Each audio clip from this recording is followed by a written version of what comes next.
Welcome, everybody, to the Tuesday show. I'm Dalian, joined Mark? by my co-host, Mr. Mark Cyrus. Mark, how was your weekend? Not bad. Came back up to Michigan, hung out with the family, drank a few TWiWs. It's good. How was yours? Not too bad. Usually the weekend is my cheat time in which I eat like a maniac and a horse and everything that's bad for you and just totally turn into a monster. Because during the week, I got to be good. So, Mm-hmm. but the Tuesday show format, I was thinking we'd do results, state of Raw, and how the pay-per-view landscape is looking so far. Does that sound about right? Yeah. We're not going to make this too long.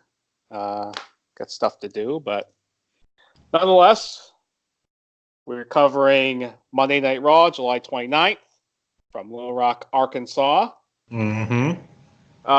We're starting with and obviously your favorite segment, a mixed tag mosh pit intergender 24/7 championship match between Truth and Carmella versus Drake Maverick and Renee Michelle, which was clearly a fancy intergender lumberjack match. Just the crowd to get the crowd, hooked for the show, and we get a 1, 2, 3 on Maverick. The rules now miraculously kick back into gear. We get a dog pile from the Lumberjacks, which would ensue, and emerging as your new WWE 24/7 Hardcore European Champion, as Mike Bennett Canellis Bennett is your new winner. Mm-hmm. Which would impromptu into a backstage segment we'll get into later. But I guess your overall impressions, and out of 5 stars, how would you grade this opener? I mean, Be nice. let me get it out there. The concept was cool, and all of that. I don't get really why they called it a mosh pit if it was more of a lumberjack type thing. It was a fancy lumberjack, intergender, weird thing. Yeah, but I mean, if you're going to call it a mosh pit match, you should be able to let the people on the outside interact with the people inside. They did. They caught him.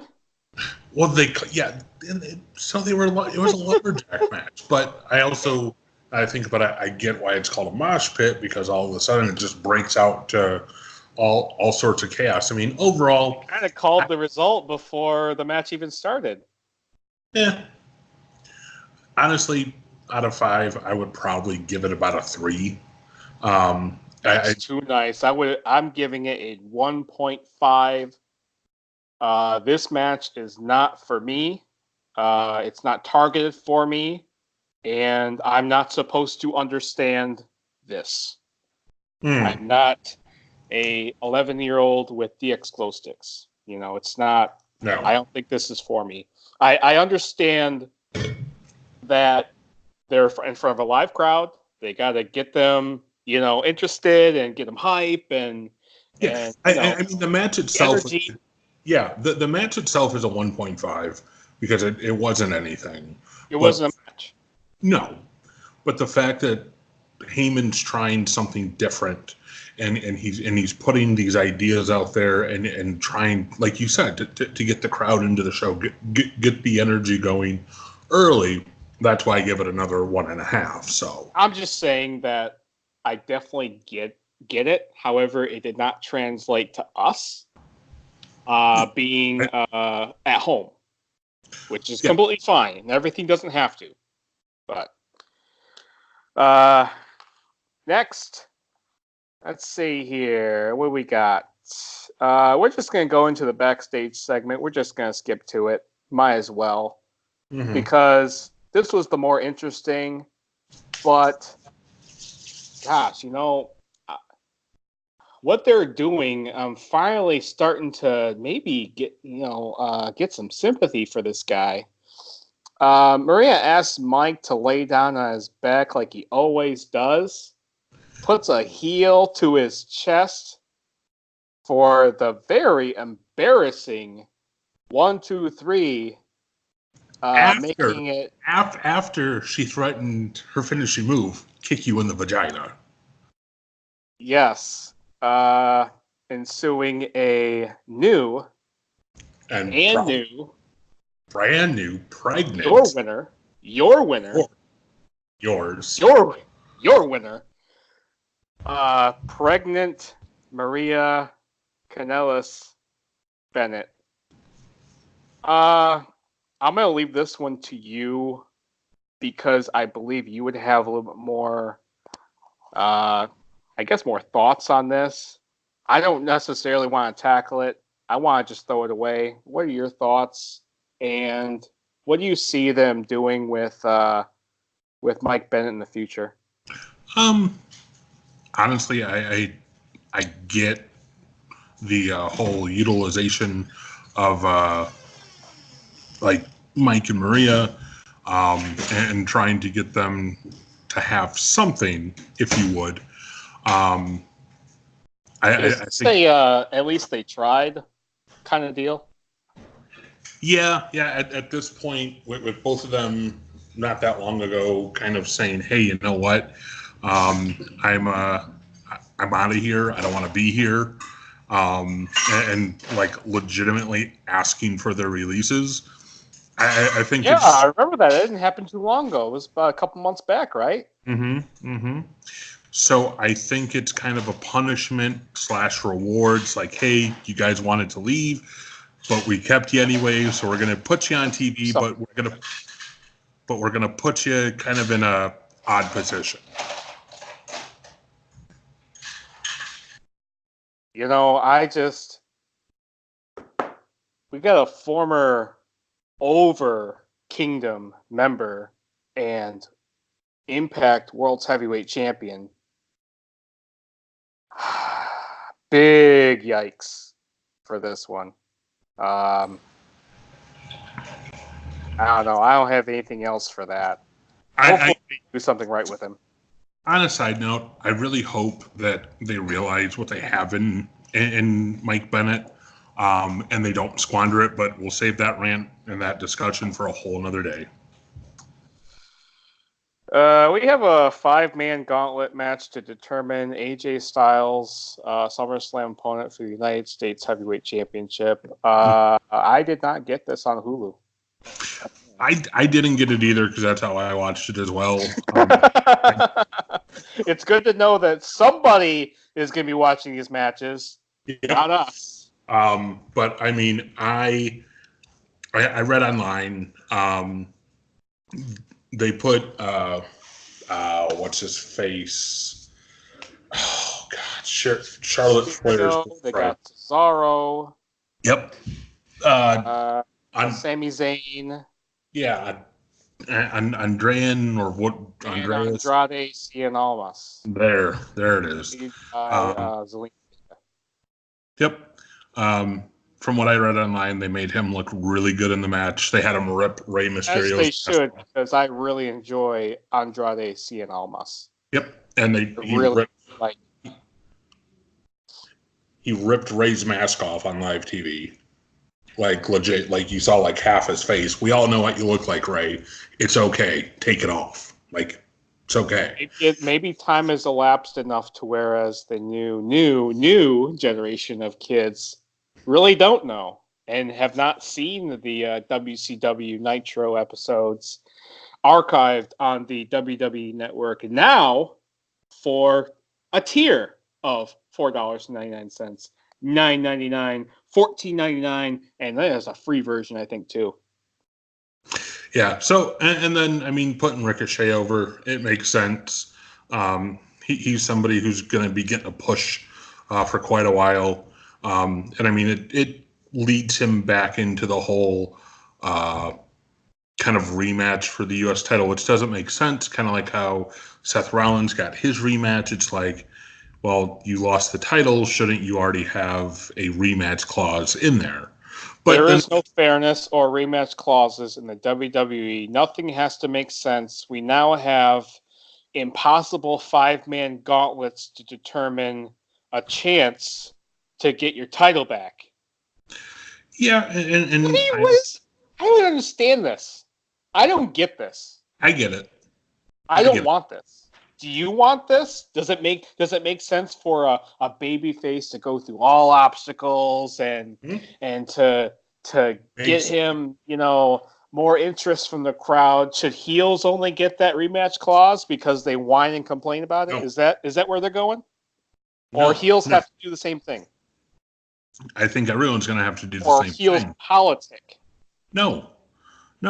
I think what's going to happen is you're going to see that they're going to kind of steer away from, okay, A loses the title to B, so A automatically is the next contender in line. That person, whoever they may be, has to earn that. How do you think Triple H stayed on top so long?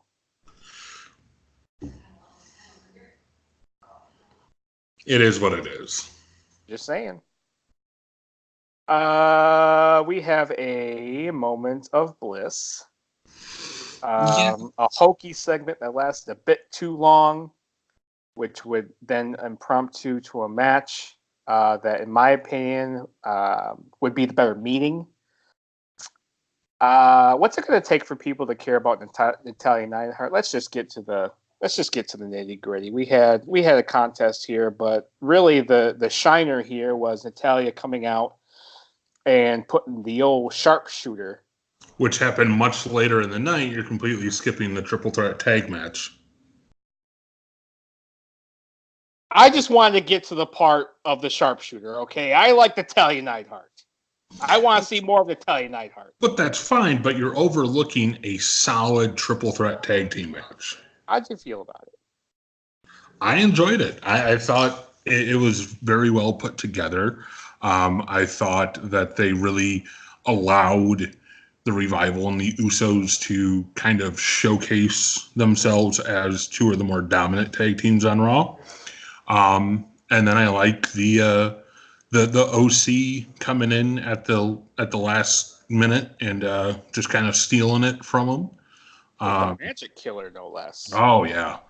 It's good to see that, and this is what makes me kind of, what's the word I'm looking for, excited about WWE again, but not like overly excited, is because now they're finally once again realizing that they have guys like Anderson and Gallows who can work. You have guys of that caliber on the roster, so you might as well utilize them for what they can do. And I mean, to put the titles on them, I mean, you just put a nice heel tag team on top, and it gives the Usos and the Revival something to feud over who gets the title shot. I mean, I would give it probably a 5-team gauntlet. No. That gets too messy. That doesn't make any sense whatsoever. Doesn't make it. So, but no, I would give it 4 out of 5. I mean, you give it 4 out of 5 stars. Mm-hmm. We had a superplex outside. Mm-hmm. A Magic Killer. I would give this 2 out of 5 stars. With triple threat tag teams, it gets a little too messy even for me. I like because you don't get it.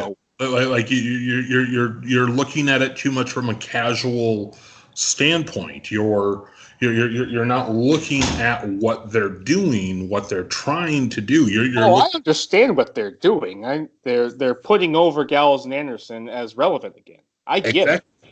The match itself could have been better, in my opinion. No. No? It could have been. I'll give you this. It could have been better had they had a better mix of who was in the ring for longer instead of it being an Uso and Revival match with Anderson and Gallows on the outside. That's what I'm saying. The OC just kind of was there. Yeah, exactly. But the thing I think that would have made it better is maybe a random tag, or get them in the match earlier, really kind of put them out there, but not too much. I think by them not putting them in the match earlier than what they did, when I watched it, it was kind of like, oh, okay. But then, I don't know. I think it was still 4 out of 5. I think what they did, how they pulled it off, how they told the story works. Sure. We'll see how long they keep the titles on the OC. See how long they want to keep them relevant, and all of that. Fair point. The only reason why I give it a 2 out of 5 is because I want the OC to be important. And a heel team working in the confines of rules on Monday Night Raw does not do anything for them. But we've never had it officially established that the OC are heels. Okay, so they're just the OC. Yeah, that's the thought process that they want you to kind of have, and kind of that gray area. We don't really know what to think of them, kind of deal. That didn't necessarily work for me. Maybe I'm a little too this or that, but it is what it is. Yeah, but not to get off on a tangent, but it's kind of like that. No, go ahead. It's like that in WWE. They don't have a face. They don't have a heel. Everybody just kind of does this. I don't know. Name 5 heels. WWE does not address it to the audience like they don't have brains, that there is a distinct face and a distinct heel. They always book the very popular faces. Let's just call it for what it is. They always book the faces against the heels. They always do it. There are distinct faces and heels. They just don't address them as such. And that's fine. And Corey Graves does the best he can. Yeah, he does. He does what you can do with what he's given. So yeah, but I mean, they don't present the people in such a way that they're a good guy or they're a bad guy, because they let the audience kind of speak their mind and be heard and everything. Yeah, absolutely. So you have these kind of blurred lines, in my opinion, for like character. Yeah, character, because they're not wrestling; they're sports entertainment, which is once again fine. Sure. But for me, I like to know who's the good guy, who's the bad guy, why they don't like each other. I like that story. See, you're on my side about this. You're on my side. I'm on your side. You're on my side. Here's the deal about this, and you know what? We're going to talk for as long as possible, because I think, you know what? We're just going to say the OC are worth talking about. Okay, let's just get out there, and let's just put a halt on the whole show. I gotta get this out. Have OC take over WWE Monday Night Raw in their own way. Mm-hmm. Have them work outside the confines of rules. Have them ruffle the feathers of Corey Graves, ruffle the feathers of guest superstar commentators, and give them some time for character so we care. They're being pushed and marketed as these badasses, as these jerks, as these edgy, characters, but we get 2-minute tag match segments, and we get maybe a segment with AJ, and they throw a couple one-liners in there. I definitely understand that. Hey, it's 2019. Nobody has that attention span, but they would have a little bit longer of an attention span if they gave more camera time to these guys for us that already care to care. Yeah. And I mean, you can also really elevate them to the point of being your faction, like being the group in WWE. What it's supposed to be.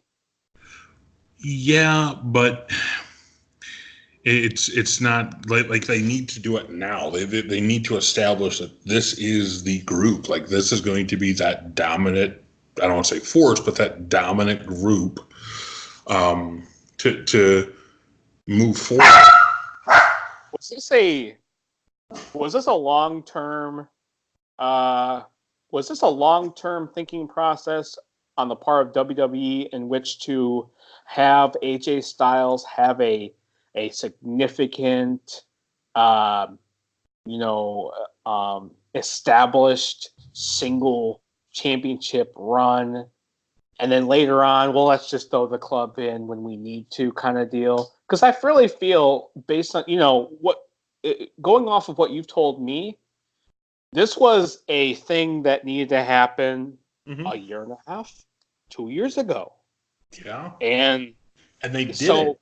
They did it initially, and they did it twice. They did it once with Finn on Raw, once with AJ on SmackDown.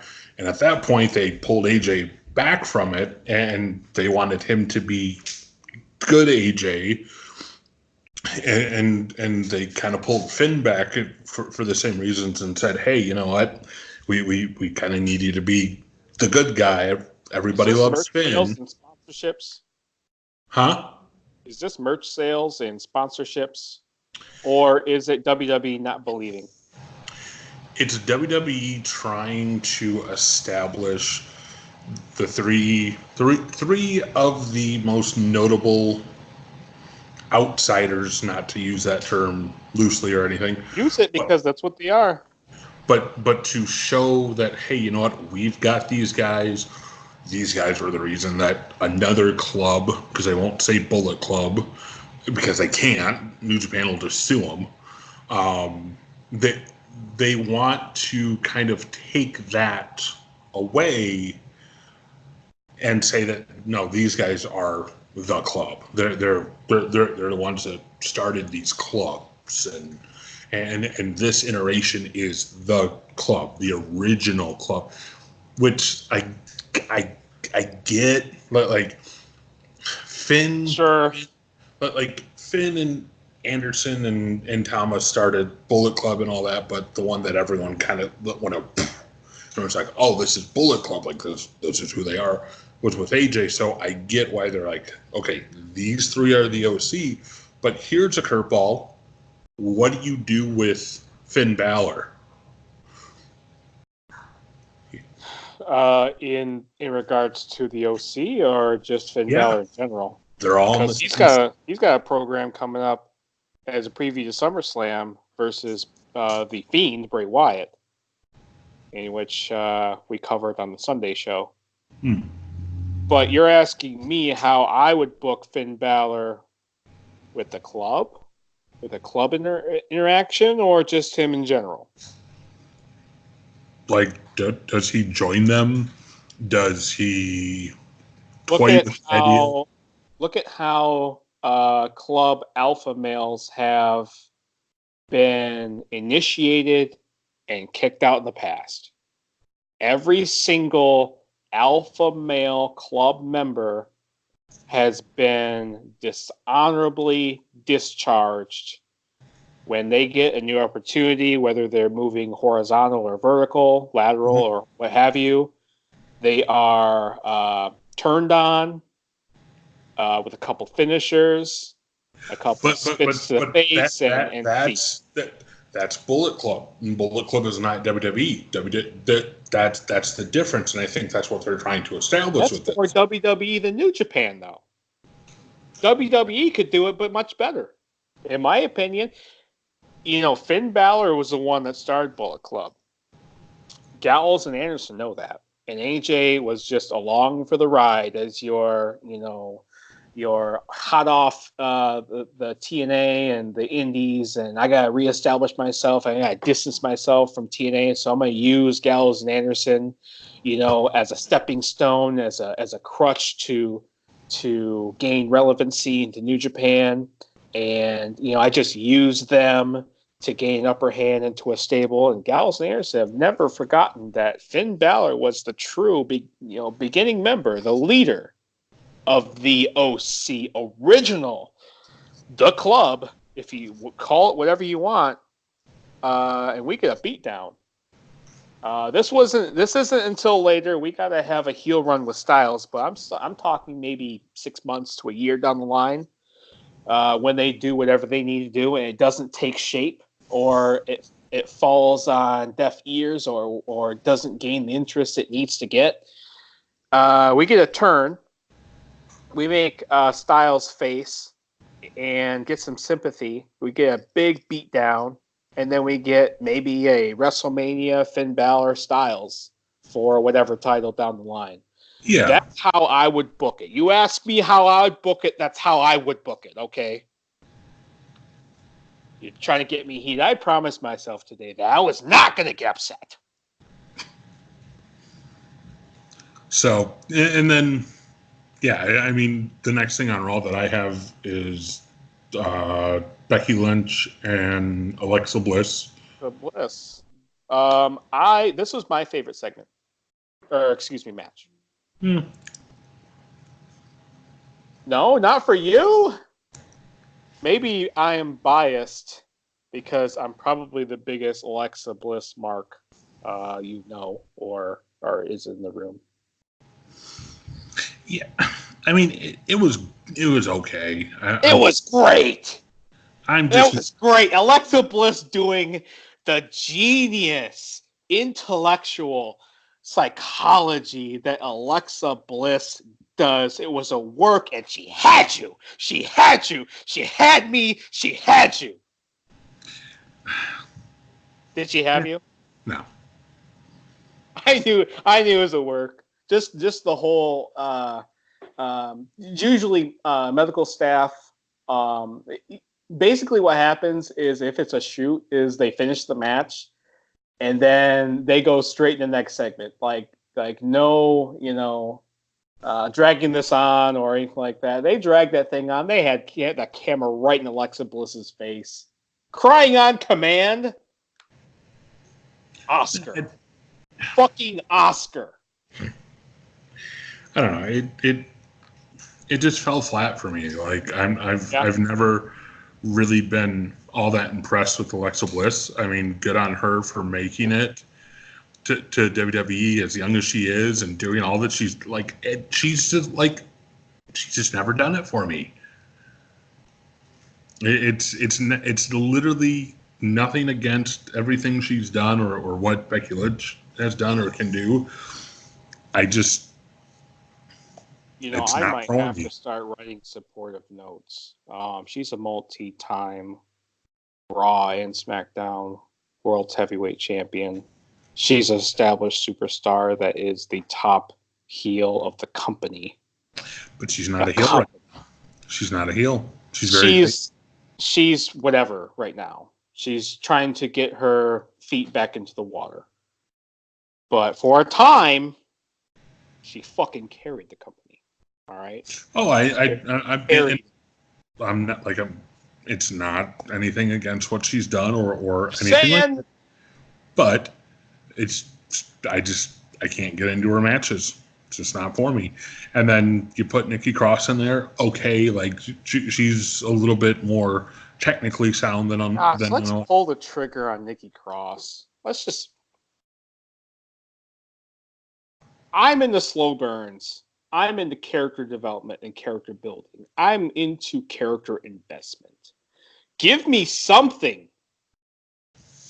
Give me something with Nikki Cross.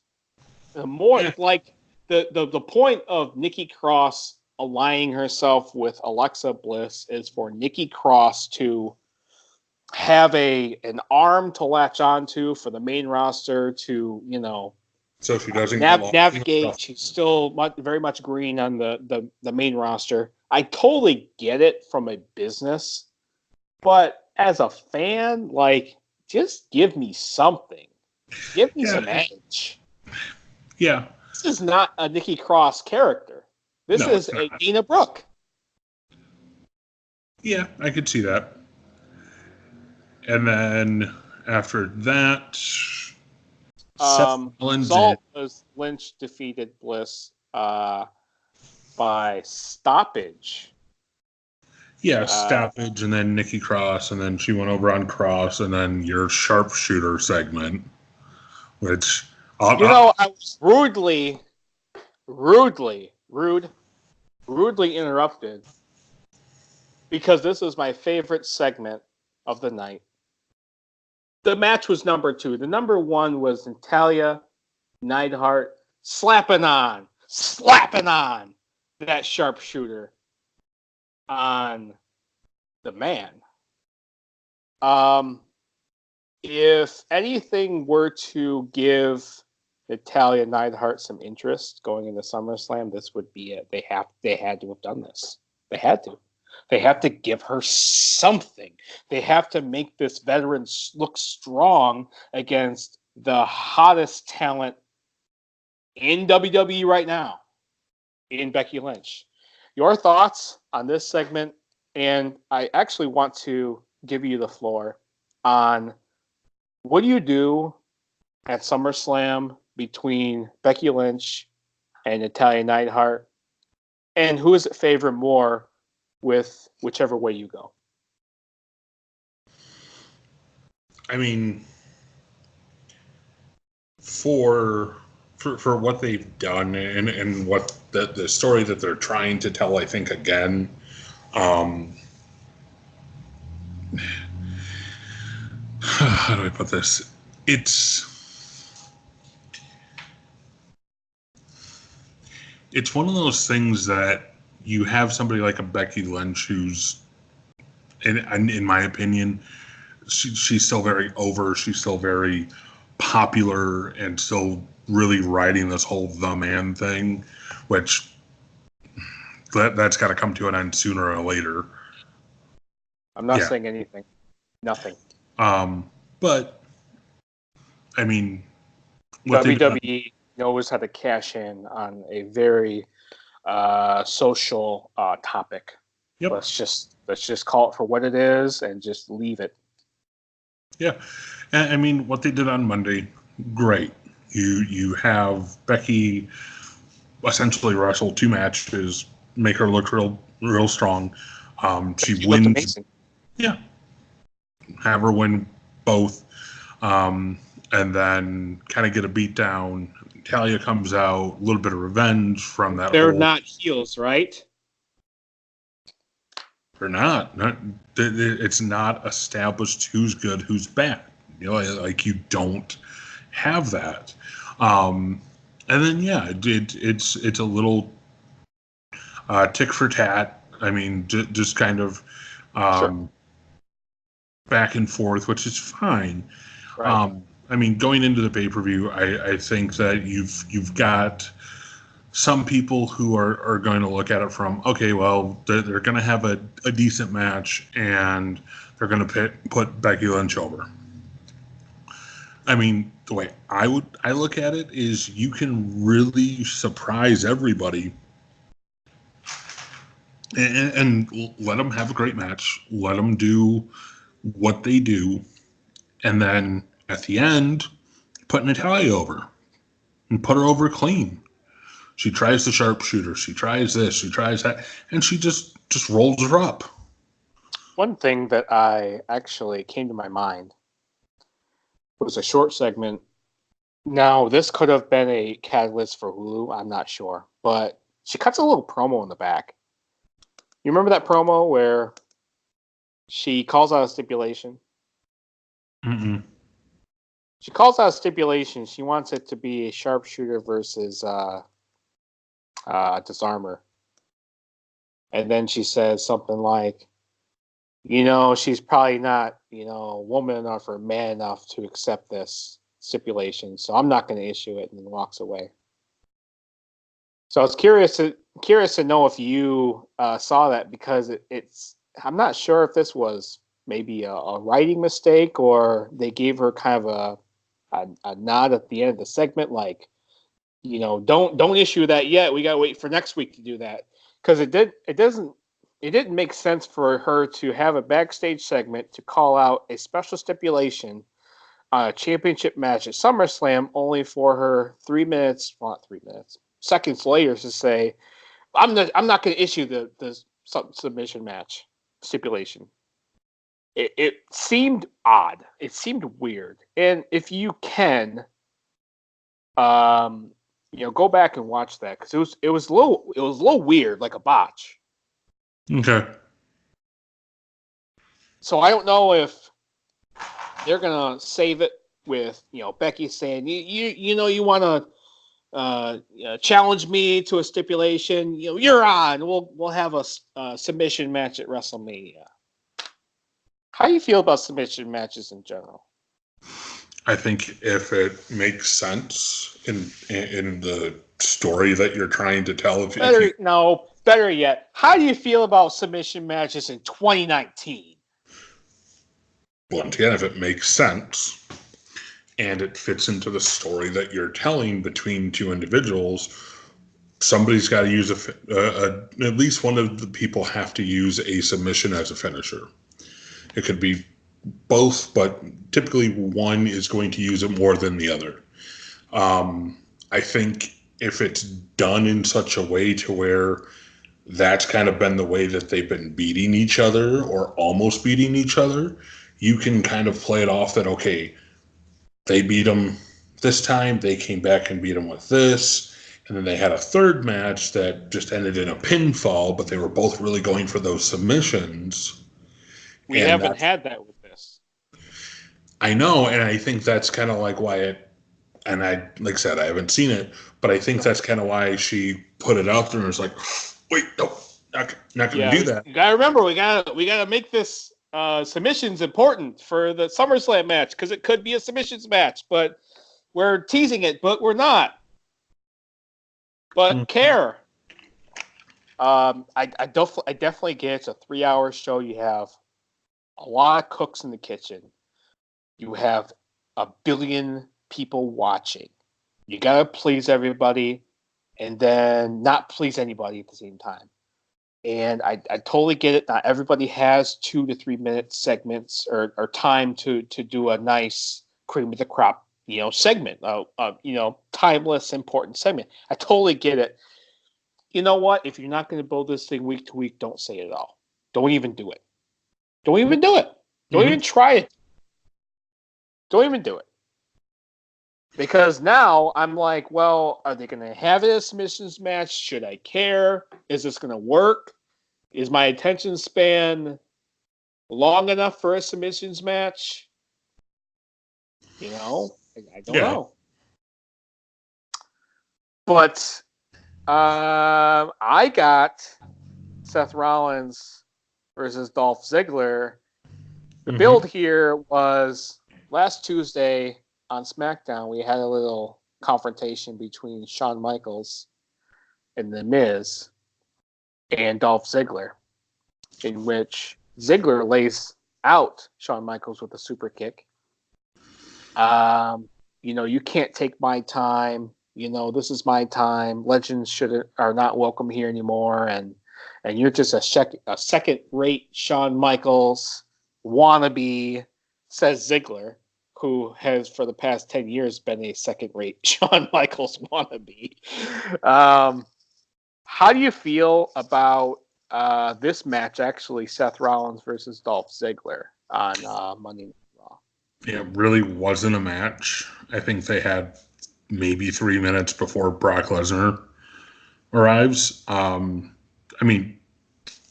For the two of them and what they could do, I thought that could have been a lot better. I thought it could have. You have two workhorse, top of their game, prime athletes that seemed to me like they were on two different brands, which they are, and was not addressed, because I really think that the wild card was really a fuck it at this point. But you have two of the workers that, if built, could have been about them, but I really think it was, hey Dolph, be in Little Rock for Monday Night Raw. Rollins, get your shit in, and you're gonna get beat down from Lesnar. That's what I think, because we didn't get the match that I thought we were getting, despite the Brock Lesnar build. I think we were truly getting a good one. I think these guys could have a best of 7 series easy. Yeah, but that's completely out the window now for at least, I don't know how many months. But then, I mean, you have your champion, you have your conqueror, you have the beast incarnate come out and really reestablish that about himself, as they are building for SummerSlam. It's one of those things that I think is really missing from WWE, is the old, just kind of dominant, like, alpha presence of somebody, because you've got all of these people running around and you don't really have somebody that everyone can kind of look at and go, yep, that's the guy that everyone needs to beat, and all of that. Because they don't book Roman Reigns as such. They can, but they don't. They just don't. Yeah. They just decide, well, he's going to be a big dog. He's going to stomp the yard, and it's my yard, and he's going to get the rub from Undertaker, and this, that, and the other thing. But they don't book him as an untouchable. They book Brock as an untouchable. And until Brock there you go. officially leaves, that's how it's going to be. I don't have a problem. I love Brock Lesnar. Mm-hmm. So I think what they did what was good. I mean, it makes you have that sympathy for Seth Rollins. It establishes bad. It worked for me. They got me on this one. They got me. All right. I don't. Who the good guy is, who the bad guy is. Brock Lesnar. There are no baby faces and heels in WWE. I know that, but it for the story purpose and it actually being something that what I consider real wrestling fans to care about or look at, you've established your two participants.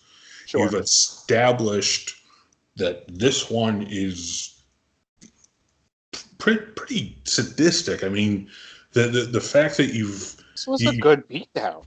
Yeah, you've got this monster throwing this former champion around like he's nothing, and then 3, 4 F5s on the chair. F5 on the stretcher as the explanation point. Yeah, I mean, just.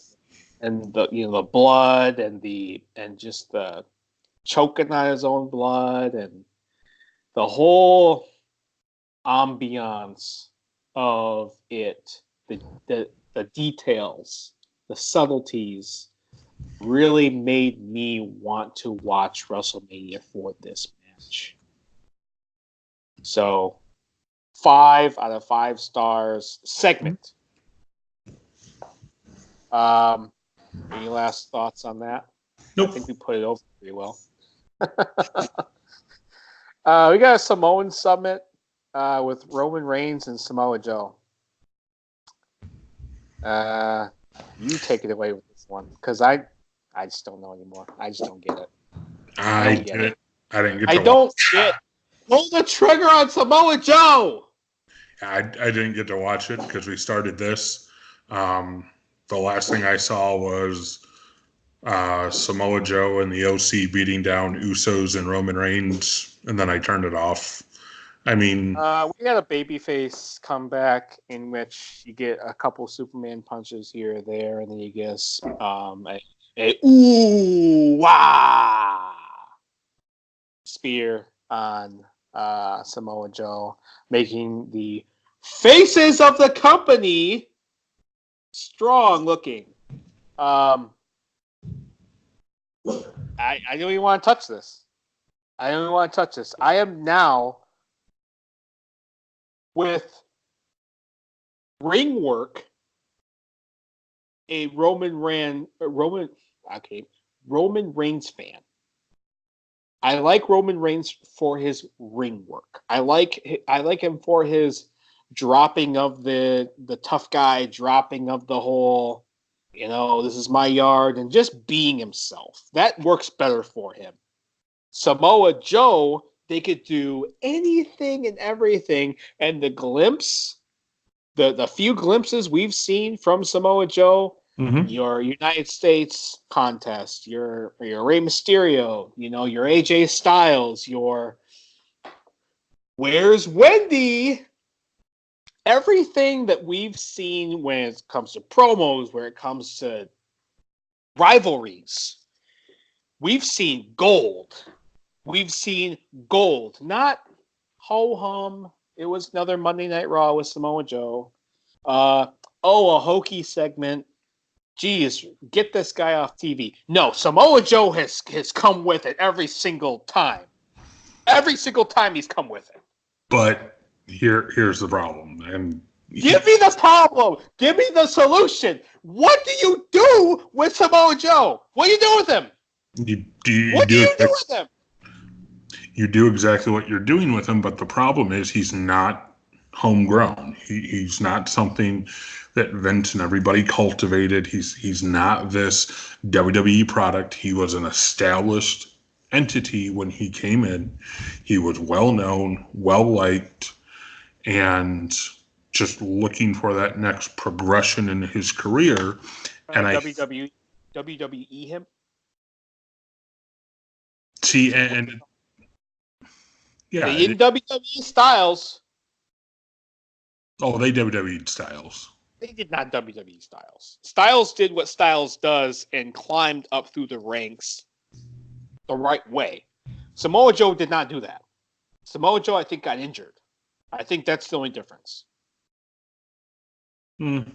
I still look at it from the standpoint that he's not something that they built, that they pushed, that they marketed, that is their brainchild. He is who he is. He's still the same performer. Submission machine from Ring of Honor. Yeah. Is that only it? Like, is it on Samoa Joe to reinvent himself? No. No, it's the simple fact. Pull a Jericho and take on a whole different character and get something over? No, it's the simple fact, like I stated, he is not something that WWE created. That's it. It's the same reason Flair didn't last when he went there in the early 90s. It's the same reason Chris Jericho took so long to finally get over and become a WWE guy. It's the same reason that they didn't let Mick Foley be Cactus Jack when he got there. It's they're not people that they created. And that is a big thing for Vince McMahon, is if he didn't create them, if he didn't birth this idea of this gimmick, then he's not all that, like, he's interested in what it can bring him financially, but he's not interested in pushing it much more than that initial ooh and ah and so on and so forth. So that's the problem. The solution for the problem is for them to steer the narrative more in the wrestling approach, steer it more towards the fact that this is Samoa Joe. This is one of the best people in the last 15, 20 years to do this. Yeah. And let him be him. Give him the caliber of opponents like a Roman Reigns. Give him a Seth Rollins. give him Sami Zayn. Let those two do what Please. I think Sami Zayn would be great. Mm-hmm. So that's the solution. They let them get through this whole SummerSlam thing, and then don't drop the ball on Samoa Joe. And that kind of leads me into like the state of Raw. That's where we're going. Yep. Like I said the last time we talked, you have wrestling people back in charge of, I don't want to call it a wrestling show. You have wrestling people back in charge of sports entertainment, which is completely fine because it's better them than your 19-year-old, 21-year-old intern. Well, no, it's better than putting it in the hands of a group of people who may have really good ideas and may have all of these innovative things, but if they don't get how to tell those stories, because as much as WWE has separated itself from being professional wrestling and being sports entertainment, they're still rooted in professional wrestling. They still have to tell you stories. They still have to get you to turn the TV back on every Monday, Tuesday, and Wednesday. Guess what? We're the demographic. We're buying the tickets. We're buying the merch. We're buying the merch for our kids. All right? Wake up call. We're important. We're the ones you got to impress. The little kids don't have their mom's credit cards, okay? And the old folks, they want the Attitude Era, all right? So it's us. Yeah, but that's the other thing about WWE is they want to be family entertainment.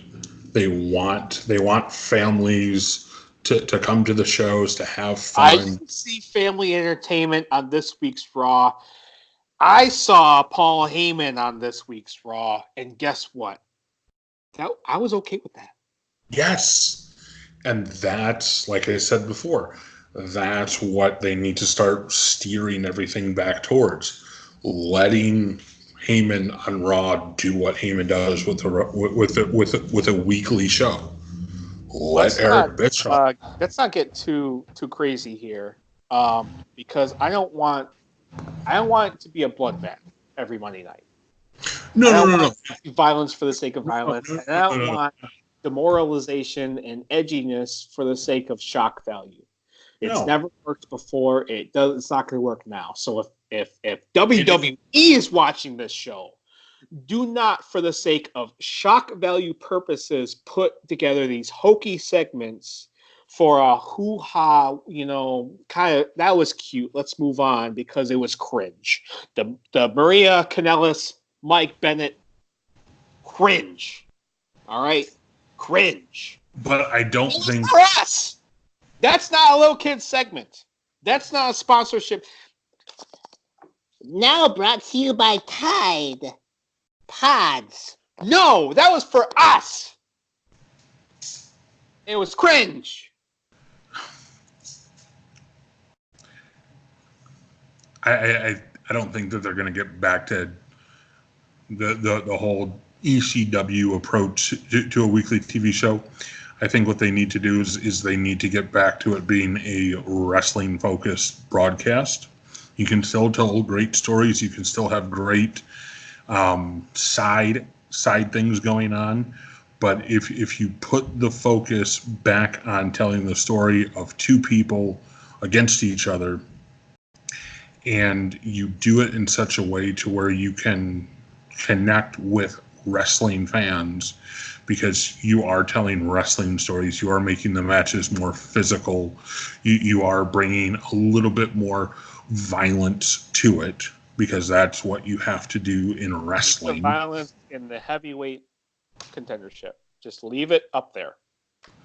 No, you've got to spread it out. And I'm not talking hardcore violence. I'm talking things that look a little snugger. I'm talking really grinding it out and actually making you think that, hey, you know what, these guys are really putting it all out there and really trying to have. What's Bobby Fish, Kyle O'Reilly, Adam Cole, Those guys are going to, when it's time, bring that all out. Let's go get it. Nope. I don't think so. Because they'll be lost in the shuffle. They're not. You can't lose undisputed in the shuffle. No, of all of the relevant lightning in a bottle. That's why they're still on NXT. That's why they haven't moved. If I was them, I wouldn't leave NXT because you leave. Shut up. You leave. Shut up. Shut up. You leave NXT. You get lost. That's it. You lose your spotlight, and you lose being able to do what they can do. And until they completely overhaul their approach and their product, and Hunter is put in complete control of the company, which he will be in the next 10 years, in my opinion, until that happens, until he can implement what he views as wrestling, because that's what he did with NXT. He was given the reins and said, make this your own, and look what he made. Until he is able to do that across all of the brands, guys like Undisputed Era, Samoa Joe, Sami Zayn, Kevin Owens, Seth Rollins, and I kind of want to retract. Seth Rollins was an exception because the Shield was implemented correctly. Yes, but until they can completely steer themselves away from that, and until that whole hokey, and I get that they want to be a family company because I just said it, but until they can get away from that, and they can still say, hey, you know what, we're not going to gush blood in front of your kids, we're not going to have half-naked women running around, we're not going to cuss, but we're going to be professional wrestling, and we're going to hit you in the mouth with what we do. At 10:30 p.m. Yeah, well, and that's a whole other thing for them being on for 3 hours. But until they do that, and until they set themselves back as a wrestling company, everything that they're doing is because they are just trying to put out a halfway decent product. And I don't know if it's a real tweet. I don't know. I don't look into it, but I saw something online that Seth Rollins apparently tweeted. He said, if you're not watching Raw, if you're not watching SmackDown, if you're not watching Independent, if you're not watching this, if you're not watching that, and even if you are watching anything else out there or us and you talk bad about the other stuff, you're not really watching wrestling. So that's why I don't completely turn my nose to WWE, because I know that they want to get there. There are guys like Seth Rollins who want to be able to go out and do that. I mean, it's been about 2 months and he's been able to do the curb stomp again. Yeah. I think those guys, Seth Rollins and the like, are actually keeping WWE alive as far as match quality. They bring it every single match and more. So put this in your brain for a minute. Seth Rollins goes away. He's injured, what have you. Bray Wyatt goes away. Roman Reigns goes away. Samoa Joe goes away. Like the guys who can go out there and tell you a story, the guys who get it, in my opinion, they go away. What are you left with? The only thing I had for this week's State of Wrestling, and you can take it or leave it, we have opinions here, I definitely understand that, but the thing that I wanted to get across is simple. Put the 205 Live guys in the first hour. Just That's all. It's all I have. Just put the 205 guys in the first hour. That's all I need.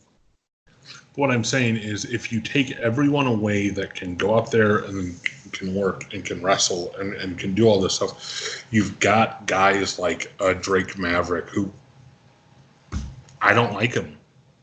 I think you don't like his character, or you don't care about Rockstar Spud? I don't like his character. I think he was better as Rockstar Spud, the little mouthy guy that wasn't actually wrestling. He was just kind of a figurehead. He's one of those guys that is prevalent on the product, but he's not somebody who can go out there and maybe I've just never seen it from him, but I wouldn't put him out there for a 15 to 20 minute match against anybody. He's not that. That's the problem. But that's the entertainment side. I mean, that's the problem. I understand. Like, okay, so if you take away your wrestling, what are you left with? You left with your entertainment. That's why you move your NXT guys up, and you do a draft where it's the guys that aren't being utilized: Titus O'Neil, Apollo Crews, Tyler Breeze, who's who of undercard guys that don't get the spotlight or opportunity. What's his face? Jinder Mahal and Singh Brothers. Guys that can work, guys that can do what they need to do to get other guys over. They have a deep talent pool of mid to undercard guys that simply just aren't being utilized. So for the top guys to be simply just washed away, I think they really could still do something. But how much of a longevity would it have? Like, how many times can you watch a Jinder Mahal match? How many times can you watch an R-Truth match or segment or whatever he's doing? If you don't have the talent, if you don't have the... I'm saying you do have the talent, because look at this. Andrade Cien Almas.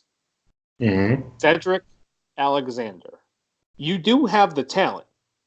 They're not there yet because you have the top guys that need to draw the tickets, that need to sell the merch, that need to gain interest for pay-per-view buys, that need to gain interest for network subscriptions. You still have those guys, but I'm saying your point was, let's get them out of here. What do you have left? You still have talent. I can watch an Andre Cien Almas match every single Monday night or Tuesday night. I could watch a Cedric Alexander. Put his 15, 20 pounds back on him. Then you have Cedric Alexander. Yeah, but I don't know. I guess I'm just kind of stuck in what I view as good wrestling. No, not at all. You just have standards, and sometimes those standards may or may not be met. There's nothing wrong with that. I'm just saying that they do have some cards that they may or may not play, and they have assembled a deep roster. And like you said, some roster members are going to get lost in the shuffle because the talent pool is so deep. They're not short superstars. All right, they bought them all from all the big indie leagues. It's really time for them to go back to a draft. I don't like where they're going, and this is the state of Raw here. This is they could turn this boat once SmackDown gets to Fox. We're not going to do a state of SmackDown. We're sticking on the state of Raw, but they need to turn this boat. They need to do a draft.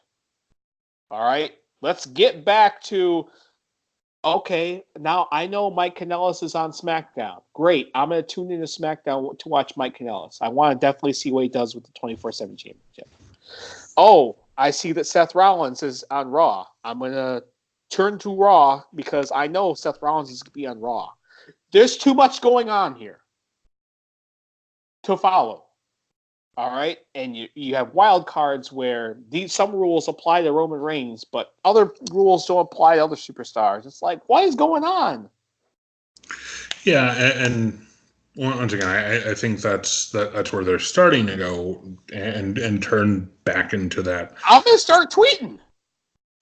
into that established wrestling weekly show that's very entertaining, because that's what they need to do.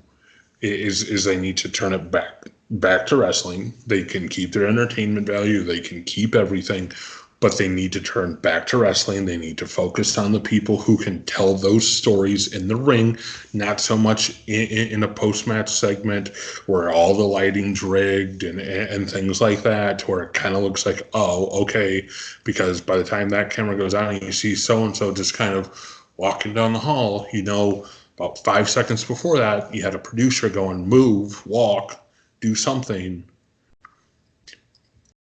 Keep that for the side dish, because right now it's so much of the main course. Put that as a side dish and put wrestling back on the. They're really shuffling for some juicy builders for SummerSlam with these like tongue in cheek why segments when they can simply do a my guess at this time. My guess at this time, please tell us why I should watch SummerSlam in 2 weeks. This is a recap of the 2 weeks that have pissed me off, and this is what I'm going to do. That segment's done. Move on to wrestling. Mm-hmm. Give me 10 minutes of Daniel Bryan. Give me 15 minutes of Dolph Ziggler. All right? We don't need Mike Kanellis and Maria Kanellis. It seemed like that segment was forever to put over the fact that Mike Kanellis is not the champion in that relationship. I totally get it. Thank you for doing something with them, because they're gold in my mind. Mm-hmm. Maria has always been gold. Mike Kanellis is gold waiting to be happening in WWE. Let's just give me a traditional interview. Yeah. Tate. Well, no. I don't want it live. These guys can't do live segments anymore. They can't. They can, but I think that's the other problem, is that they know how to do it because they did it on the indies. They did it a little in NXT and all that, but then by the time they get to the main roster, it's like you don't do that. You're not taking that 2 to 3 minutes to talk about who you're going to be facing at SummerSlam and why everyone should tune in to see what you're going to do. That's the other problem. Would that insinuate more subscriptions or no? Yes, it does. Because if you have the stories being told in the ring, and then you have those storytellers getting out of the ring, going and doing whatever, and then going to an interview segment to talk about what happened that night and how it's an important building block for them moving forward, but their focus primarily is on this next big event. How they're so focused on going to Toronto and squaring off against so and so. How on August. This is kind of like a homage to your WCW NWA interview segments where you had top guys that could really come into their own and really sell you on the next big event and really give you all the good stuff. And yes, that's where a lot of people have mostly saw that. But if you go back and you look at anything from, I'd say, you can probably even go back to the 50s when wrestling was first put on TV. Everybody was talking about the next event. You had, because at that point, and up until today, and even in today's standards with the independents, you have to talk those people into the building. You have to be able to tell them why they want to come spend their hard-earned money. The 50s was not episodic, so that's the difference here. Is we have weekly episodic, in the moment, 30-second attention span, hokey segments that no one cares to see and no one's asked for. Yeah, because they're playing to their audience. And once again, which is fine, but I'm paying for the tickets. I'm paying for the merch. But not the 6-year-olds. And that's why That's why we have NXT, so deal with it, right? We have NXT to a certain extent. We have NXT. I would say that NXT from when they went from a tough enough, weird entertainment to a developmental to a third established brand, maybe even the B show now. They've catered to us. You could not ask for more from NXT. I would just like to see more of it, if that makes sense. Yeah, me too. I would like to see on the main roster. Okay, no. Let's have NXT happen now. Do 2 hours. Go from an hour to 2 hours. You could do it. All right, you know what? Go ahead, because I agree with you, but I don't. So go ahead, please. You do 2 hours instead of one, and I get it. A lot of what I love was 1 hour based TV, which is what NXT is. But because that presentation and that thought process for how they're presenting their product is getting over the way it is with a lot of the people in has been over. But I couldn't be happier more than NXT. It's something that needs to be shown more, is all I'm saying. They need a bigger platform. Get rid of the main event. Get rid of the main event. Exactly. That kills an hour of your production right there. You put that hour's worth of production money into an extra hour of NXT. You let the matches go longer. You get more of the people who are ready to be on TV and really start to showcase them and let them get their time in to do their shit and get over. And that way you can build an entire roster for a Raw or a SmackDown. You can show... I 100% agree. I think the 1 hour is a blessing in disguise. It forces talent to bring their AAA game. It forces writers to cut all the bullshit and get down to what needs to be told and what needs to be built for takeovers. And that's the other exciting thing about the new network tier. $14.99, you can watch NXT live. They're going to start broadcasting it live. See, I didn't know that. Because right now it's taped and they're like 3 to 5 weeks old. Sure, and that's fine. I'm okay with that. I'm totally okay with that. And NXT Live might be risky. They're not Raw superstars. They're not main roster guys. Okay, you might see some. You might see, and marks are going to be like, well, they shouldn't be building them this way, and he shouldn't have said that. It's NXT, it's live, it's still a developmental brand. Yep. They're going to be expecting 5-star segments and 7-star matches every single Wednesday. It's not going to happen. No, it's not, but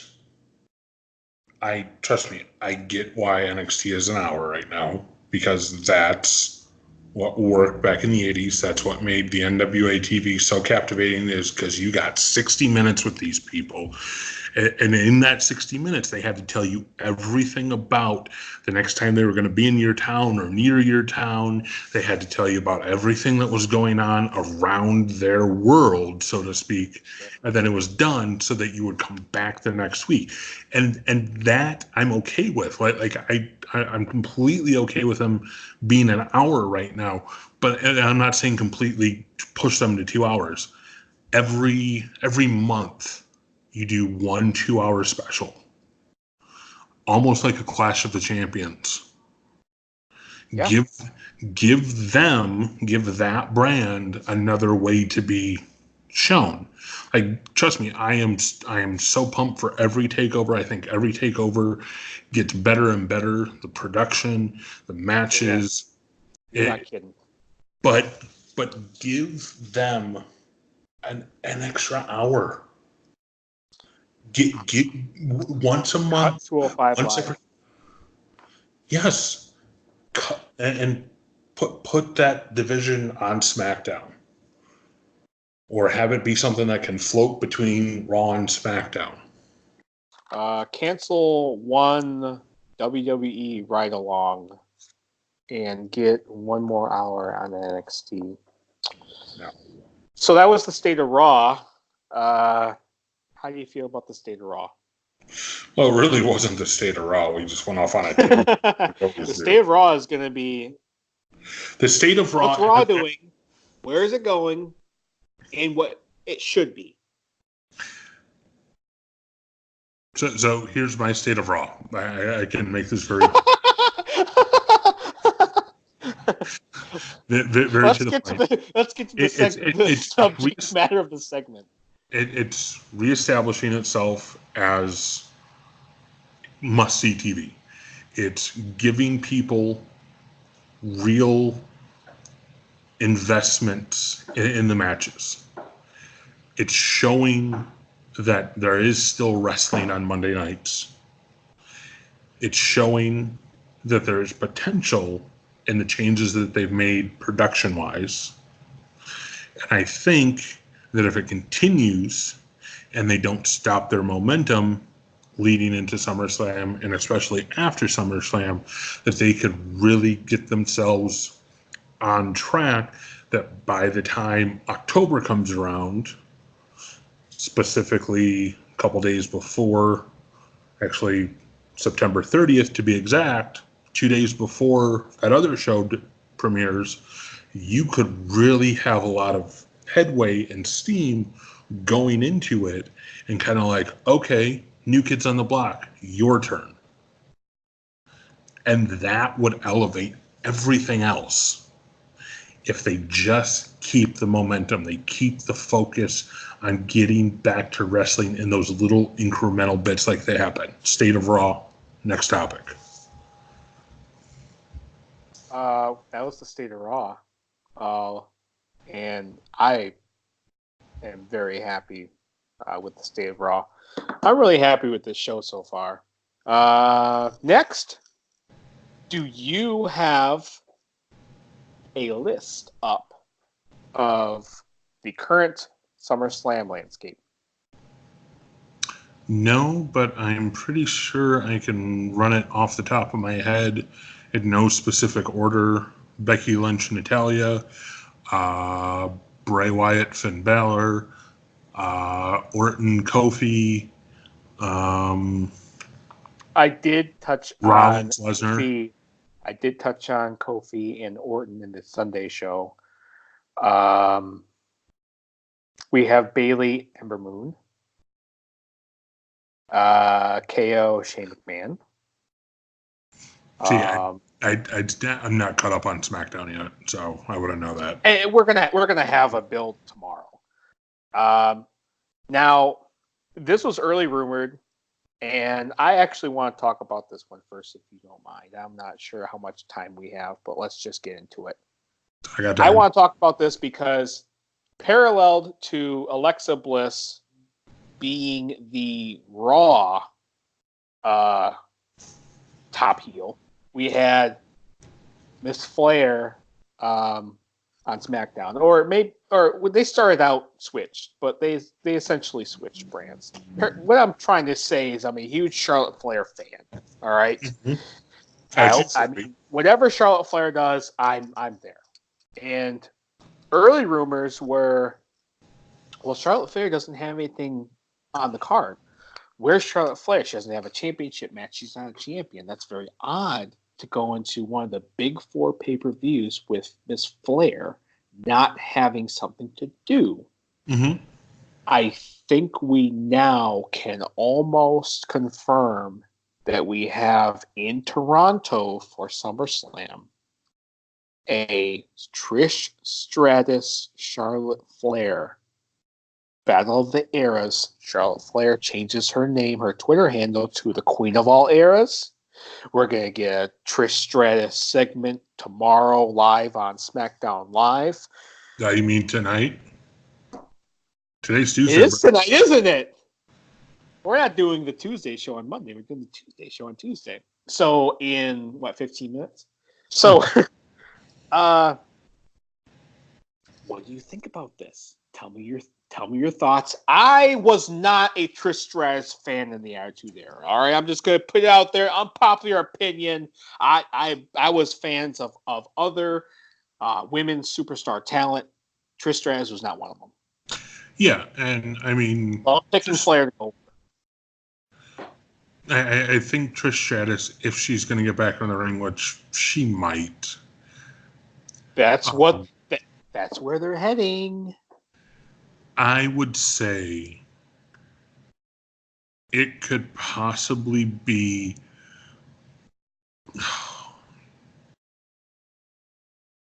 It could possibly be They're one. not going to have a Trish Stratus segment on tonight's SmackDown Live and have Charlotte change her Twitter handle name to the Queen of All Eras if there was not going to be an in-ring contest between if they do a switcheroo on me and put Dana Brooke out of Oblivion in there and don't you disrespect legends because you took after them. I'm done. I'm officially done with SummerSlam. I'm turning it off. But like I was saying, if it's built right, if they actually follow through, and that's going to be my thing with WWE, it's follow through.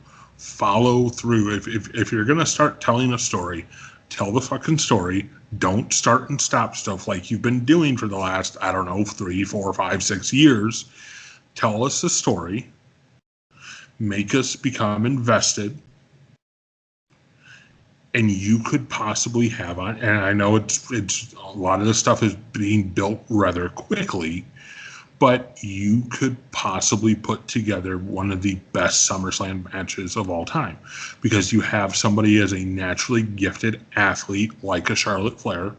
Yes. You have somebody like a Trish Stratus who, when she first got there, she was T and A, no pun intended, and she developed herself into something more. She took it seriously. She didn't look at it as a quick grab for cash.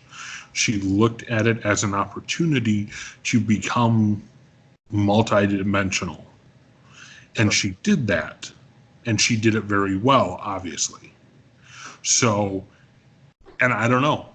I don't know how much ring rust she has on her. I don't know how active she's been in the last however long in a ring or whatever, possibly getting ready for this. But if she's been preparing and that's what the blow-off's going to be. WWE has given her enough notice, right? Like, oh, yeah. Hey, by the way, SummerSlam match, 3 weeks, go. Yeah. So, I mean, if that's going to be the case, then you could possibly have one of the best women's matches in a very long time. Yeah.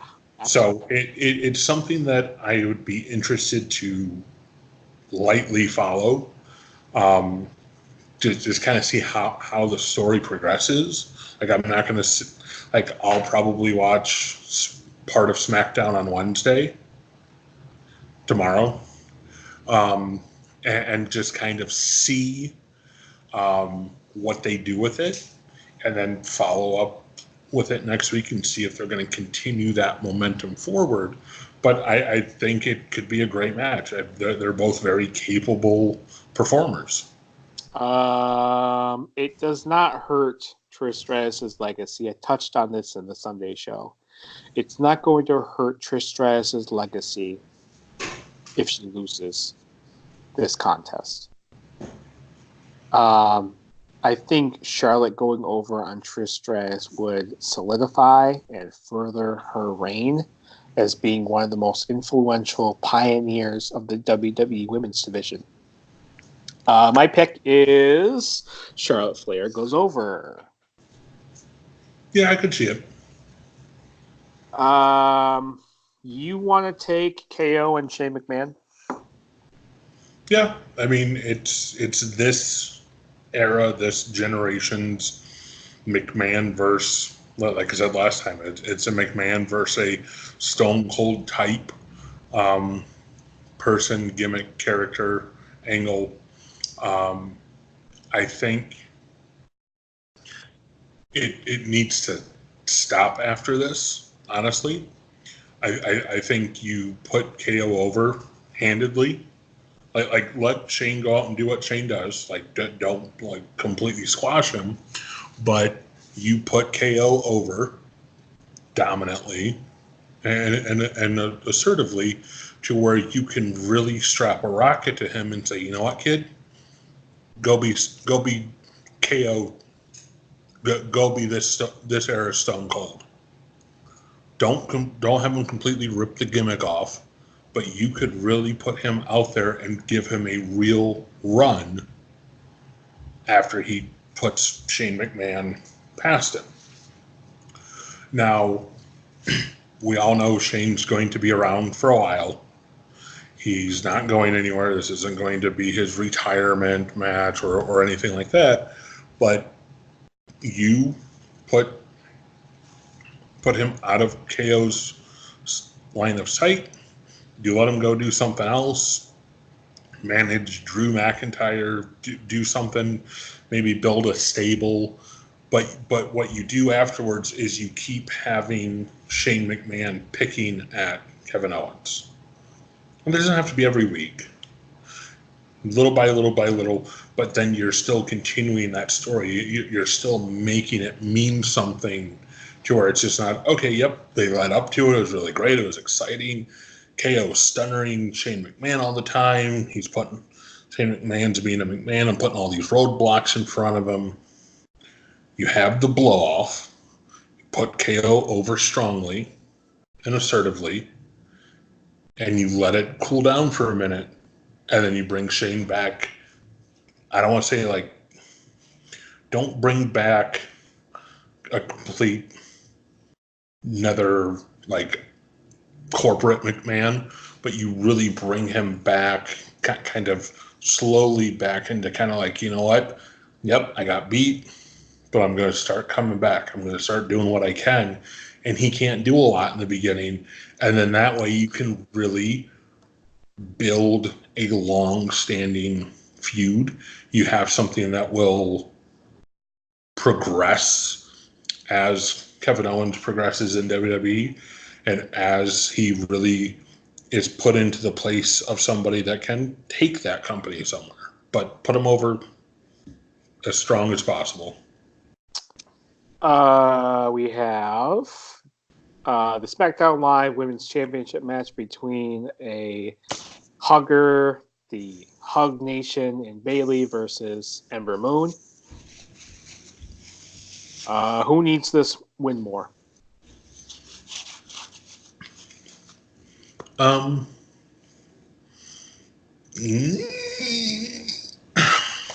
just saying that, hey, you had your chance with Bayley to establish her as a face, as a strong face, as the fourth horsewoman, and you have failed over and over and over and over again. And Ember Moon's coming from NXT, and she's hot, and she's gunning for that women's championship. Who Who you got?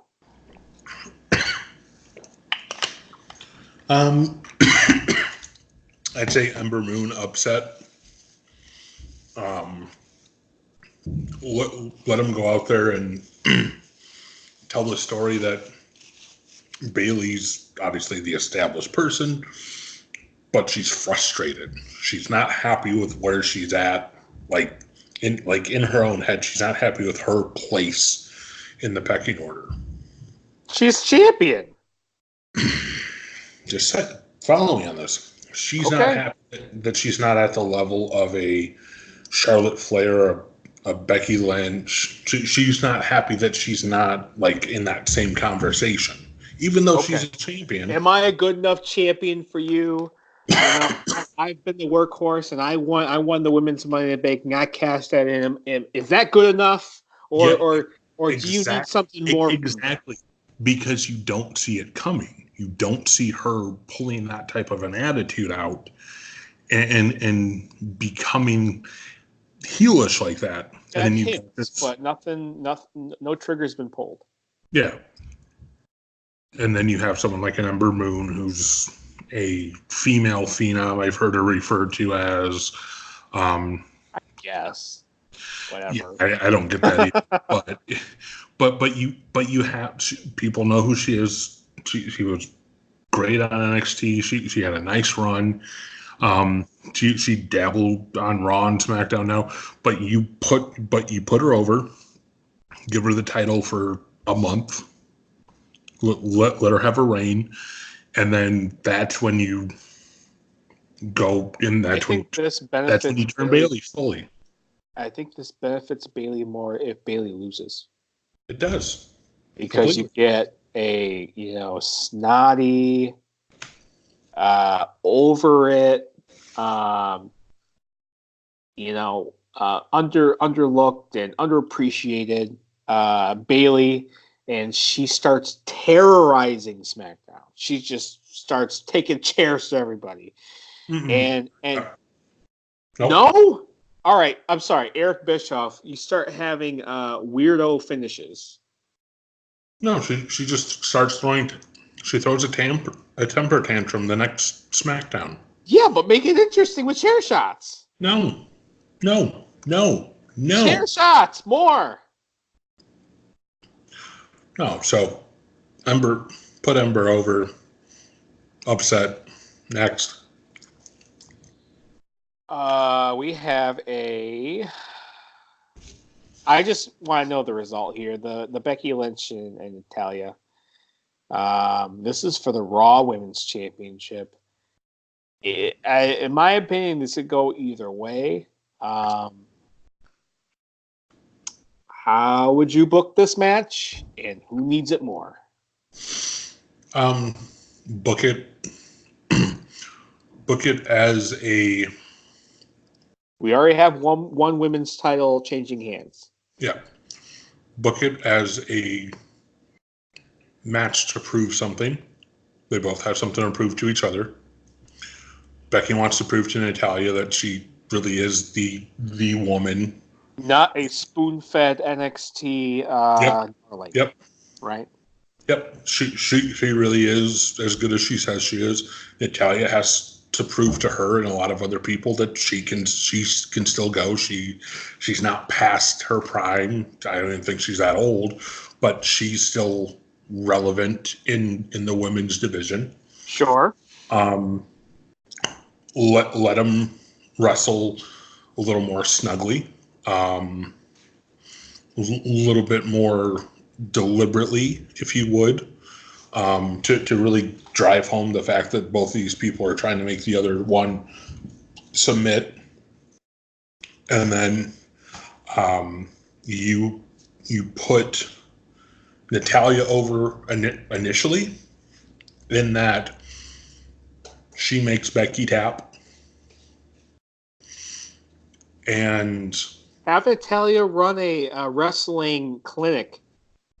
Yeah. Just out wrestle, outsmart, outwit, one step ahead. Mm-hmm. Becky Lynch goes in there and she's the man, and she's confident, and she's got She's got all the machismo going in there, and this is going to be a piece of cake. And Natalia's way past her prime, and Natalia needs to stay on SmackDown Live where she belongs because this is the A show. And guess what? Natalia Neidhart. Yep. And that's why you put her over initially, give her the title, once again, a couple weeks on Raw with the championship. But then you're building you're building a story that, hey, you know what?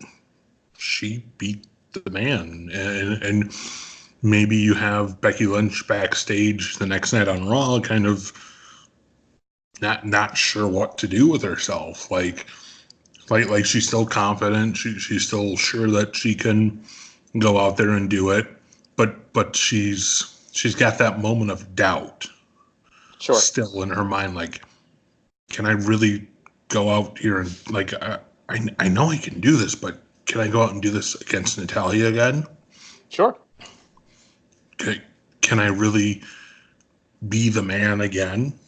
And you once again, you just set up a nice rivalry. You set up a nice story to where you can prolong it and you can have them work towards a rematch. Has to be a 5-woman battle royal. Yeah, so you have them working towards something more than just, okay, this is our match. Has to have 4 matches on Raw. Or some. Yeah. I want the rematch clause. Yeah, you can even do that. To just have her go right to Paul Heyman and say, look, I'm not going through some silly match. I'm not doing a battle royal or wrestling in a 5-way match. I want my rematch. I'm owed it. And I want it tonight. I sell the merch around here. Yep. And I want it tonight, or I want it as soon as possible. And he doesn't give it to her the next night. He makes her wait. And you burn it out. You really you make her start to think that she's maybe not as good as she thinks she is with each passing week. And that's that. Natalia over. 2 new women's champions. We have a United States heavyweight contest between the phenomenal AJ Styles and King Ricochet. Who goes over? Who needs it more? AJ goes over. Not pulling the old trigger on Ricochet yet, huh? No. Not that I'm this one's a toughie. It could, they could do either way and be fine. But it wouldn't. It would kill what Anderson and Gallows did last night. Because now like we said, now we have that group, and that group has. Now we need to have them take over Monday Night Raw. Then, okay, exactly. Have them start terrorizing shit.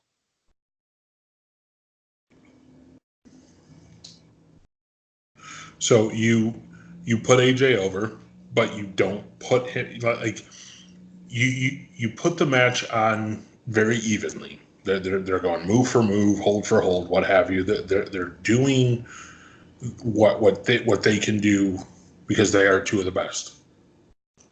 And then AJ being the veteran, hey, sorry kid, you know what? I'm a little bit smarter than you. Maybe it's a little underhanded, maybe low blow, handful of tights, something. Gallows and Anderson interfere. Nope. That would be fine. That would be fine because it doesn't hurt AJ and it doesn't hurt Ricochet, and it only evens them out. You have a teaser of a United States Championship switch, change of hands, and you have a good match. You have a great contest, but hey, you said Gallows and Anderson won last night Monday Night Raw. Gallows and Anderson need to be there. All right, I know they have their own match, but they need to be there. And that I'm not saying that. Let them be there. Let them be at ringside. Maybe do something on the outside. Ref gets in their face, but they're not the reason Ricochet loses. Fair enough. We have WWE Heavyweight Championship contest. Kofi Kingston versus Randy Orton. This is 10 years, 9 years, 8 years in the making. We're going back to the 2009 ladder match. Yeah. Kofi Kingston has something to prove to the Viper, the Apex Mhm. Predator. I do not like how this is being built. I do not like how it's being positioned. I don't like Randy Orton as the opponent. I'm just going to get it out of the way. I'll watch it. I'll enjoy it, but I don't like it. Who is going to win and who needs it more? I don't know. I haven't watched any of the build for it. I've only Kofi seen Kingston snippets. is calling Randy Orton out. He is a Okay. babyface champion calling out a predator that has an RKO. Okay, so okay. Here's what he's doing. In his mind, Why solidify my validity? You've already done that with no, the. but not in his mind. Not in his mind. How much more confidence does he need to conjure up within himself? Shut up and listen. Shut up and listen to psychology. That's not you're not getting it. In his mind, Orton is that person he has to beat to make himself really the champion. Like he knows he's the champion. He knows he's the reason people are there. But in his mind, Orton's that one person that he's got to beat so that he can feel, you know what? Everything I've done since WrestleMania, everybody I've wrestled, everything I've accomplished and said I was going to do as his champion now means that much more to me. So it's a matter of pride for Kofi. Obviously, he wants to keep his title. You have Randy Orton, the methodical, the cerebral, if you would, veteran who is going to really embody that kind of and maybe this is just me and wanting to see this again, but he's almost taking on this Jake Roberts type like ambiance about himself, because the way he talks, the way he kind of is just like, I'm so serious about what I do because this is all I have, and I'm going to hurt you, Kofi. I'm going to make this your last match. I'm going to make you understand why they call me the Viper, why I'm the Apex Predator. And you have that with Randy Orton. I think if Randy Orton continues his career for a while, he could really be the next Jake Roberts kind of just presence. He had that with Legacy. He had that. No. You're an idiot if you thought that was Jake Roberts. You are a dumbass. Not Jake Roberts, but that was Randy Orton at his best, in my mind. No. Where he had that 14-minute... No. He had that 14-minute entrance. He still had the punt. He had great rivalries with Triple H. He wasn't filtered. This wasn't this watered down. Let's just put Randy Orton and just give him something to do. This was John Cena and Randy Orton hot potato. All right, this was when Randy Orton was good. Okay, he's gotten better. He's gotten smoother. He's gotten wiser. Sure, but this is when Randy Orton was interesting. Give me a reason at SummerSlam to care about Randy Orton again. I dare you, because I don't now. And that's one of the big differences between us and why we work so well off of each other, is because I see what he's doing. I see how he's just kind of like, I'm here. Like, you know what I can do to you, and you know I can do it at any time that I want. Yeah. But I'm just gonna put my hands up. I'm not gonna do anything. So you're okay with this? You're okay with Kofi Kingston calling him out because he needs to solidify himself. He needs to prove something to himself. Yep, he needs to prove something to himself. Orton has nothing to prove to Kofi or anybody else. No, he doesn't. What, 12 time, 13 time? Yeah. Whatever. He's done all he needs to do. So, honestly, you have the match. I don't even know how I would have them book it. But You're calling your picks. You're calling your picks. Who goes over and who needs it more? I say Actually, Kofi. you know what? Hold that thought just a minute. I'm going to be just very quick. We're going to edit this out.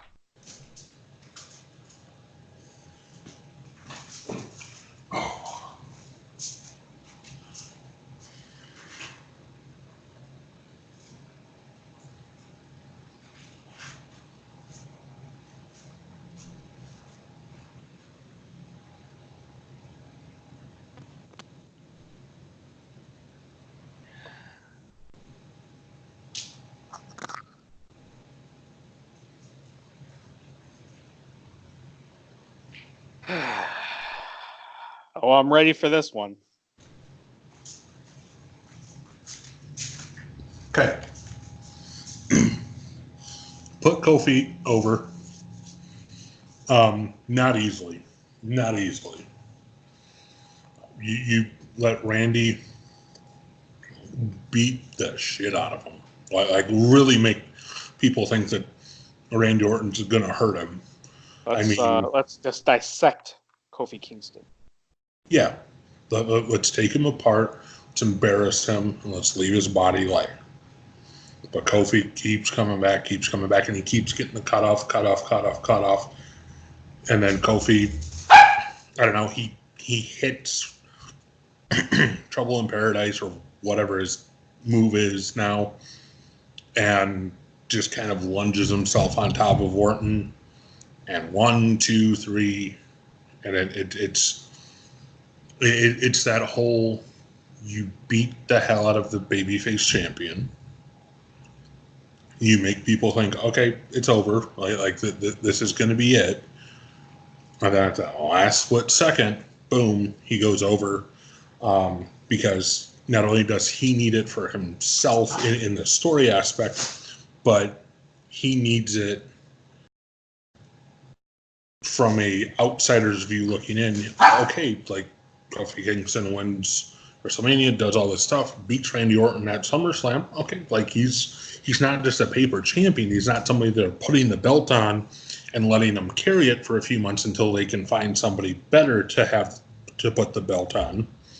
And he really establishes himself as that first real championship run.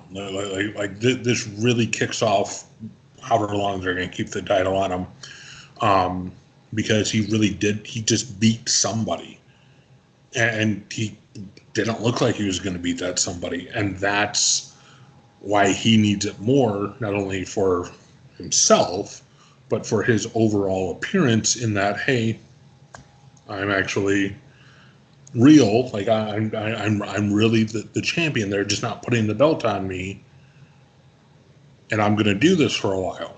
So Kofi over, but not easily. Very, very hot finish, if you would. Kind of like I said, that last ditch effort, hits the move, falls over on the pin, and after the count of 3, maybe doesn't even realize that he's won because he's that beaten down. We have.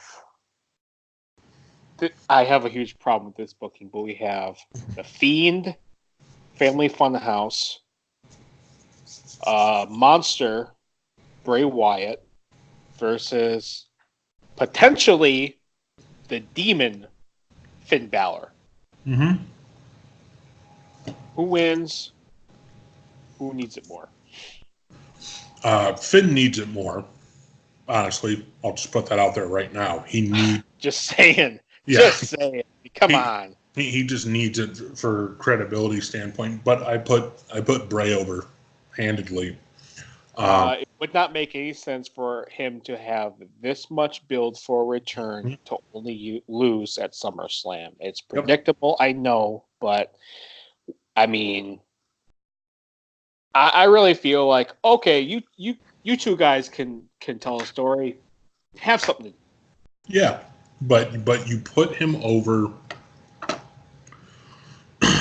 You put Bray over in such a way that he is he's reestablished as really being a monster, a dangerous person, and make this iteration of Bray Wyatt mean something. Mankind, if you will. Yeah, make him established as a monster or a super. The supernatural didn't work. Make him a little deranged. Give him a gimmick match, give him a buried alive, and you have the new generation's Mankind. See, I think this is, and once again, this is just how I look at wrestling.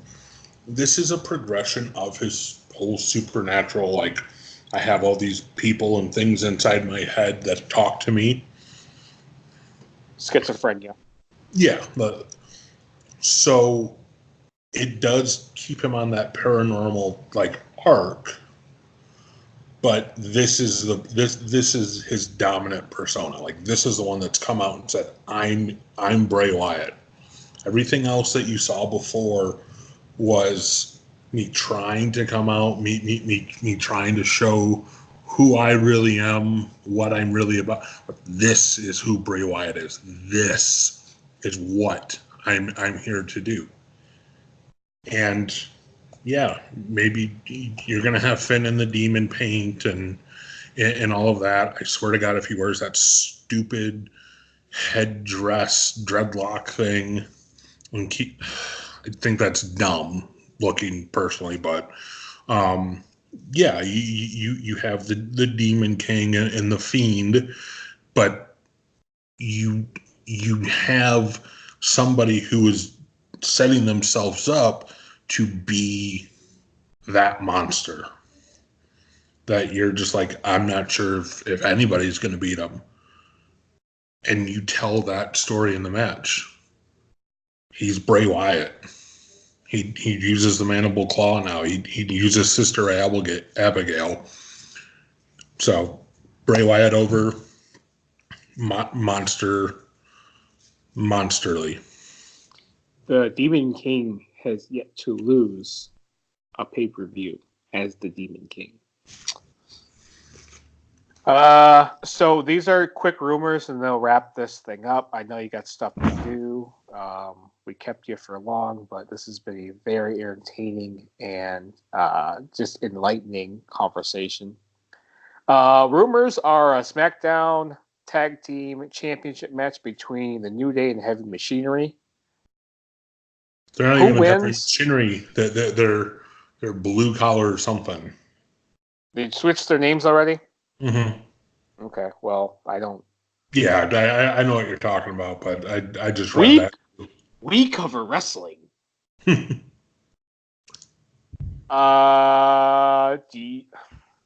you want to even cover this one, or should I do it? Yeah, I don't even. I haven't even seen them work together. I couldn't even. I've seen a little bit of Heavy Machinery in NXT, and they're a new hybrid big body tag team. They're AOP, but they're bigger. Oh yeah, I know, but I'm just saying I haven't seen them work with New Day to really be able to say. Okay, I will, and we still have yet to watch tonight's SmackDown Live. Mm-hmm. But I'm going to actually pick Heavy Machinery to go over as your new SmackDown Live Tag Team Champions because it does not hurt New Day. They're solidified, they're established, they are proven as one of the dominant, most influential, positive tag teams of this new generation. I mean, even if we were to have a draft, which is not going to happen, New Day could do anything at any time, and they have moved past the working in the confines of a script from a writer. They write their own scripts. They do what they want to do. They win however they want to. Heavy Machinery needs to be established and solidified as a tag team, and this is how New Day put them over. We still have yet to be built. This is a preview match. Not confirmed yet. We have, and I just lost it, but the Iconics, the so many titles here. The women's tag team champs, defending against the Kabuki Warriors in Asuka and Kairi Sane. What's going on with the women's tag titles? I have no idea. You know what? Even if they mean absolutely nothing now. Even if no, because the Iconics have made these titles good. They're great heels. They're great characters. They can work. I mean, their ring work is not the strongest we've ever seen in a women's tag team. But they are relevant enough to where, as you know, who are the women's tag champs? Oh, it's the Iconics. Who needs this more? Kabuki Warriors. Hands down. No one cares about them, and you have two of the most over Japanese women's wrestlers that have ever come out of NXT, and we do not care about them as a tag team. That's why they need it. That's why they need it. You know, and they can make it a strong style tag championship. You know, you're gonna get these belts from us. You're gonna have to kill us.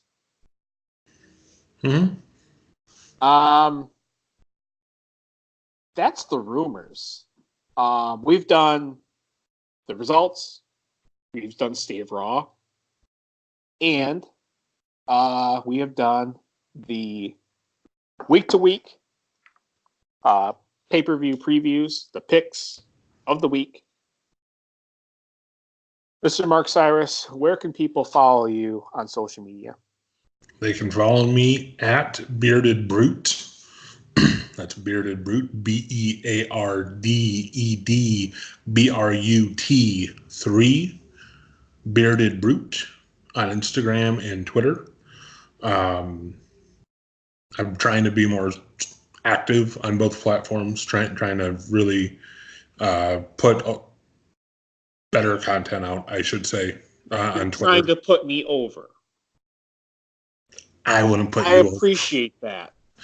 I would put you over if you were the last cruiserweight. That's when you would get the push. You can follow me at MegaArcade on all social media platforms. This has been This Week in Wrestling, the Tuesday show. It was a good show. I liked it. Yeah. I know you hated it. I know you just can't wait to get off this thing. But signing off. This is wrestling, and we'll see you next time.